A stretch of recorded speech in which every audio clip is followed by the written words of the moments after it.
চীনের বাইটড্যান্স নামের প্রতিষ্ঠানের একটি শর্ট ভিডিও প্ল্যাটফর্ম টিকটক। বিশ্বজুড়ে রয়েছে এই অ্যাপটির কোটি কোটি ব্যবহারকারী। শুধু যুক্তরাষ্ট্রেই আছেন 17 কোটি। তবে নিরাপত্তার স্বার্থে অস্থায়ীভাবে বেশ কিছুদিন বন্ধ রাখলেও তা খুলে দিতে বাধ্য হয় মার্কিন প্রশাসন।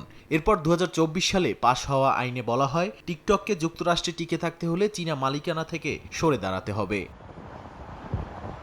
এ নিয়ে স্থানীয় সময় সোমবার স্পেনের মাদ্রিদে দুই দেশের শীর্ষ নেতাদের বৈঠক হয়। এতে চীনের উপপ্রধানমন্ত্রী লি হেফেং এবং মার্কিন অর্থমন্ত্রী স্কট বেজেন্ট উপস্থিত ছিলেন। মাদ্রিদে বৈঠক শেষে দুই দেশ জানায়, মার্কিন ব্যবহারকারীর জনপ্রিয় অ্যাপ যুক্তরাষ্ট্র নিয়ন্ত্রিত মালিকানায় থাকবে। চীনকে চুক্তিতে রাজি হতে চাপ দিয়েছে বলে জানান মার্কিন অর্থমন্ত্রী স্কট বেজেন্ট।